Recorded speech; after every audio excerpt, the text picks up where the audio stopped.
romance. Is love and romance two different things? I'm in love with innocence. That's what I'm in love with. And that's why I love children so much. I can relate to them easier, much easier. He said to me that he's Peter Pan, you know, and I feel that way too. And I guess we have the same feel about life. And I don't see him getting older. It's like that expression, you're not getting older, you're getting better, you know. He'll never get old because he's a boy at heart. He just play, just love and innocence, and to find true happiness and magic together, you know.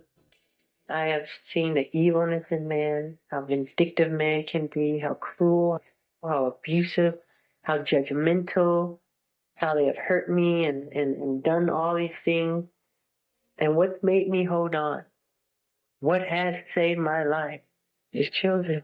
I said to him, Michael, I want to produce Peter Pan with you. And he started to cry. I mean, it was like, oh, Jane, do you know what you just said? I mean, he got all excited. I had no idea that Peter Pan was an obsession of him. That I remember his emotions and his excitement when he talked about Snow White and Disney and Peter Pan and the make-believe world, Never Never Land. And in a way, that sanitized, romanticized, made for children, safe environment that is Disneyland was his reality. In this home video taken at the Jackson family house in Encino, Michael fantasized about playing his alter ego.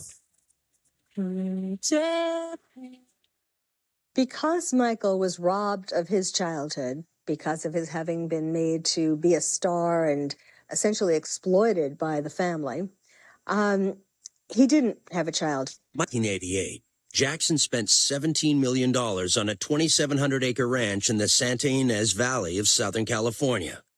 Jackson named the estate Neverland in honor of his favorite book, Peter Pan. In the story, Neverland is the home of the Lost Boys, boys who won't grow up. It's kind of like his own private Disneyland. It's literally paradise for a 10-year-old child. But Michael Jackson is now 44. The inspiration for Neverland, Peter Pan. Why is Peter Pan a figure of such interest and inspiration for you? Because Peter Pan, to me, represents something that's very special in my heart. You know, he represents youth, childhood, never growing up, magic, flying, everything I think that children and wonderment and magic, what it's all about. And to me, I just have never, ever grown out of loving that or thinking that is very special. Do you identify with him? Totally. You don't want to grow up? No, I am Peter Pan. Are you not your Michael Jackson? I'm Peter Pan in my heart. Was there, he talked about the fact that he shares your bedroom. Yes. Can you understand why people would worry about that? Because they're ignorant. But is it really appropriate for a 44-year-old man to share a bedroom with a child who is not related to him at all? That's a beautiful thing. That's not a worrying thing? Why should they be worrying? Who's the criminal? Who's Jack the Ripper in the room? This is a guy trying to heal a child. I'm sleeping in a sleeping bag on the floor. I gave him the bed because he has a brother named Star. So him and Star took the bed, and I'm on the floor in the sleeping bag. Did you ever sleep in the bed with them? No. But I have slept in the bed with many children. I sleep in the bed with all of them. When Macaulay Culkin were little, Kieran Culkin would sleep on this side. Macaulay Culkin's on this side. His sister's in there. We're all just jamming the bed. And we wake up like dawn and go in a hot air balloon. You know, we have the footage. I have all that footage. But is that right, Michael? It's very right. It's very loving. That's what the world needs now. More love, more. The world needs a man who's 44 sleeping in a bed with children. No, you're making it all. Help me. Because what's wrong with sharing love? You don't sleep with your kids or some other kid who needs love, who didn't have a good childhood? No, I don't. I would never dream of sleeping. I would. I would never dream. You've never been where I've been mentally. What do you think people would say if I said, well, I've invited some of my daughter's friends round or my son's friends round, and they're going to sleep in the bed with me tonight. That's fine. What do you think their parents would say? If they're wacky, they would say you can't. But if you're close family, like your family, you know them well, But Michael, I wouldn't like my children to sleep in anybody else's bed. well, I wouldn't mind if I knew the person well, and if I'm very close to Barry Gibb. Paris and Prince can stay with him anytime. My children sleep with other people all the time. And you're happy with that? Fine with it. They're honest. They're sweet people. They're not Jack the Ripper. I suppose the problem for many people is what happened in 1993, or what didn't happen. What didn't happen? Just cast your mind back. What was that like when you first heard the allegations that were being made against you? It was shocking, and I'm not allowed to talk about this by way of law. So, But how did you feel about what was being said? I'm not asking you to talk about what was said. I was shocked because God knows in my heart how much I adore children. But isn't that precisely the problem? That when you actually invite children into your bed, you never know what's going to happen. But when you say bed, you're thinking sexual. They make that sexual. It's not sexual. But we're going to sleep. I tuck them in. I put a little music on, and a little story time. I read a book. It's very sweet. Put the fireplace on. Give them hot milk. We have little cookies. It's very charming. Very sweet. Sure. It's what the whole world should do. When I explain magic, I mean wonderment, excitement, the unexpected, escapism, creating something that's so incredible, an illusion. Put people in a situation, no matter what it may be, and give them totally the opposite or the unexpected, so much more than what they thought would happen. I mean, just blow their mind. That's how I create magic. Excellence. I love doing that. Nothing like it. I try to do it in everything I do. Really. How well did you know Michael Jackson?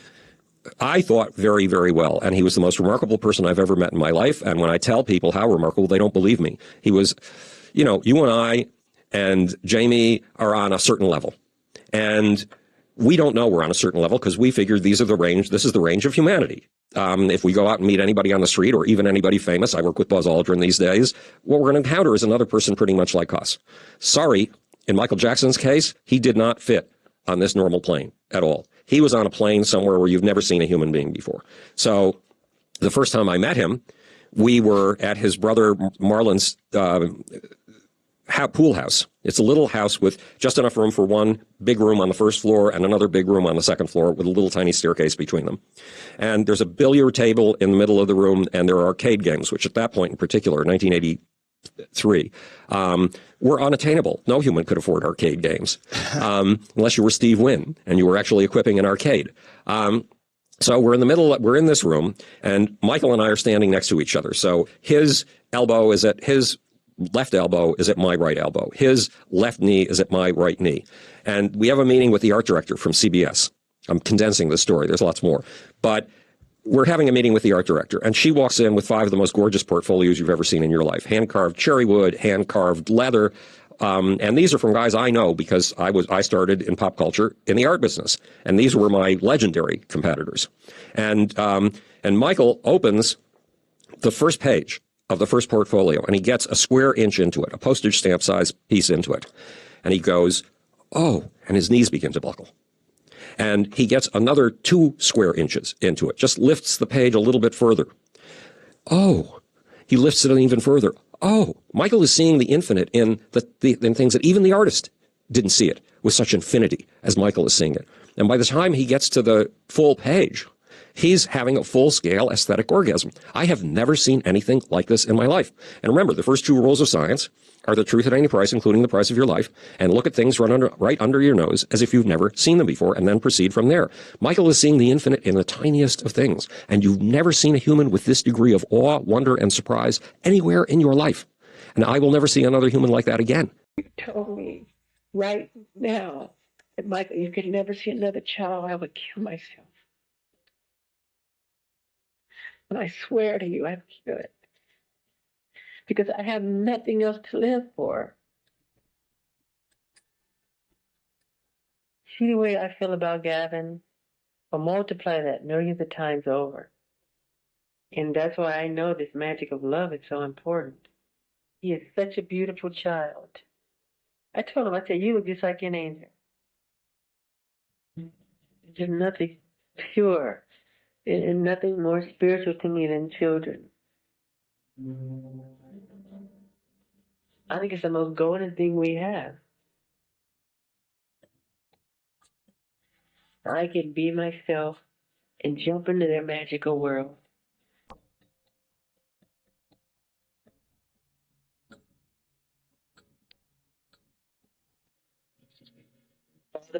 He did some rough, cruel. The way he would beat you, he'd make you strip nude first. So when the foot of the ironing cord hit you, it would just, all over your face, your back, everywhere. He would tell us, "Don't call me Dad. I'm Joseph." I never felt love from him. All I want is his love, his approval. If people could only see, way before any of this crap that they started in allegations and all these lies and stories, if they could see all the hospitals and all the orphanages and all those things that I've done, if they could see that, I think they would totally have a different opinion. But people, they don't want the good story. I love the fire and the majesty when you can command an audience. I love my fans, the loyal ones, that no matter what, they're there, man. Through thick and thin. Like whatever you do, they're right there with you. They love me unconditionally. I'm like a lion. Nobody can hurt me. Nothing can harm me.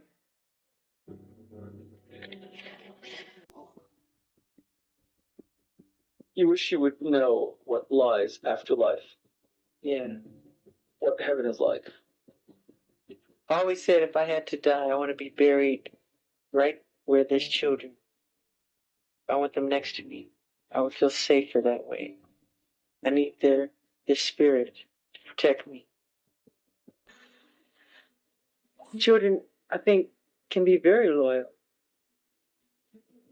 A lot of adults, they sell out to what they think people want to hear. A good child will not do that. You show them a good time, the next day they're all over you with love and hugs and kisses. I'm very different. I don't follow a trail, I make the path. I'm an innovator, a pioneer. But have you had to pay a price because of that? Yes, I have. Terrible price. Terrible price. Racism, jealousy, just hate, just evil. But I'll never lose it. Because it's where my heart is. But do you feel now that the public is fickle? The loyal ones, that no matter what, they're there, man. Through thick and thin. They're right there with you. And you feel unconditional love from them? Yeah. They have been loyal. They'll fight you about me. Peter Pan is an ancient soul. And he finds these families. And he takes the children to Neverland where they stay young forever. And I've seen children just shower all over me with love. They want to just touch me and hug me. Why can't you share your bed? The most loving thing to do is to share your bed with someone. You know? You really think that? Yeah. My mouth was agape. Did you just say that it's okay for an adult to share a bed with a child that is not their own?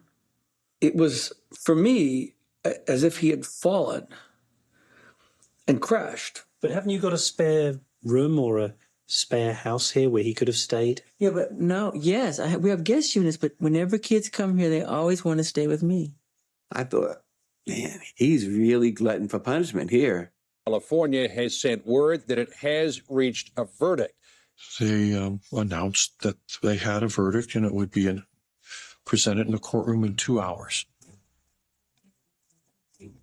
He drove up the freeway from Neverland Ranch, and the convoy of cars and fans behind him was unbelievable. His motorcade, as you see from this helicopter shot live, left his so-called Neverland Ranch within the past 30 minutes and is winding its... In the car, you had Michael in the middle and LaToya on the right. And she prayed with him, "Dear Lord, take care of your child, Michael Jackson.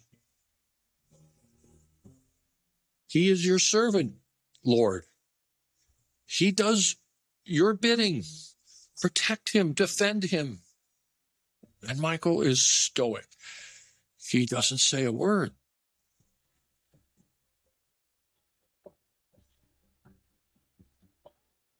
Outside the courtroom was a zoo.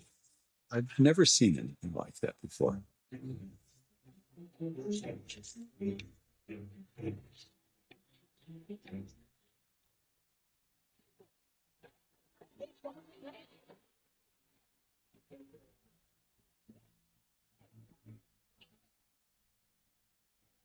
The clerk read it. Not guilty, not guilty, not guilty, not guilty, not guilty, not guilty, not guilty. Not guilty on all 10 counts. There he is, the first look at Michael Jackson after his acquittal on all 10 counts.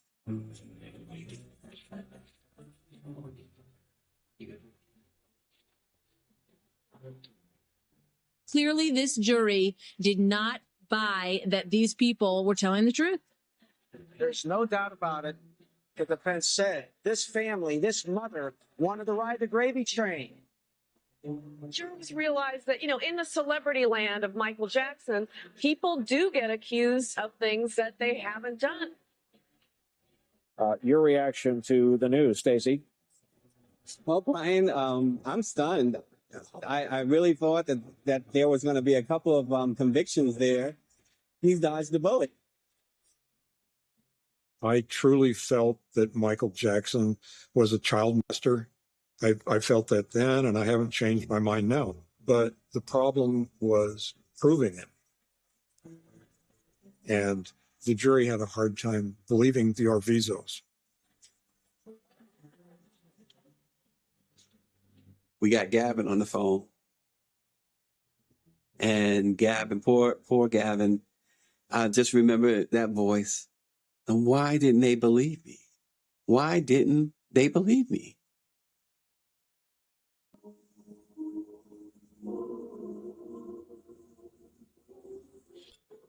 What I felt was absolute infernal rage.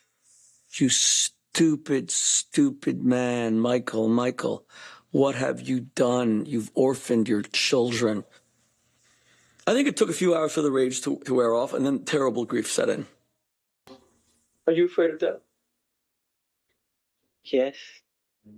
We all want to see what that other side looked like, though, don't we? Do you think there are children playing in heaven? Oh, God, I pray that that's what it's like. It's like Adam and Eve, where they're Yeah, like Adam and Eve. It's just a happy garden, a perfect, peaceful place. Just a pure innocence.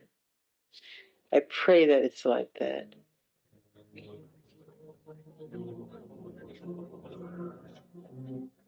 Michael's favorite word was innocence, because Michael was robbed of that childhood innocence.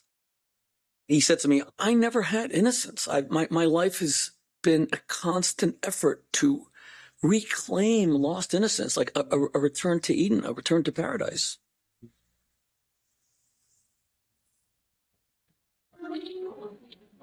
There's new global backlash tonight following the bombshell documentary Leaving Neverland. The accusations made by Wade Robson, who's now 36, and James Safechuck, now 41, are quite similar.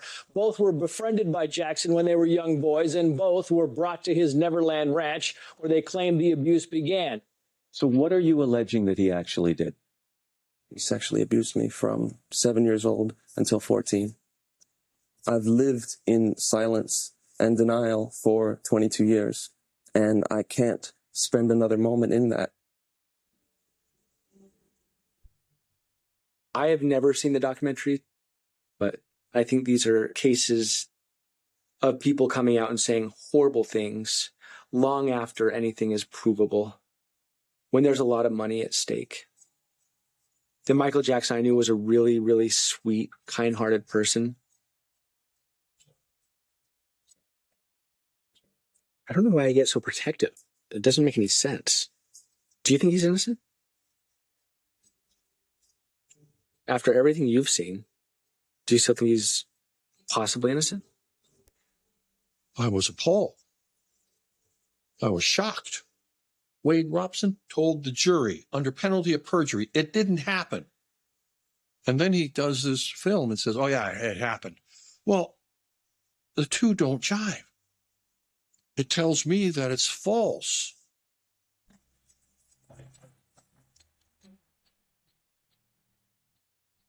I believe that the outcome could have been different if Jimmy Safechuck and Wade Robson had been able to talk about what had happened. But I don't blame them. I'm not angry, maybe a little frustrated, but I'm really not angry. I'm glad that they have come forward now. I think it's helpful. It's helpful for Gavin. I think it's helpful for the rest of the country to understand what actually happened. Oh, I don't know. I can only say based on all the evidence, all the trials, and my personal knowledge of him, he was absolutely incapable of harming a child.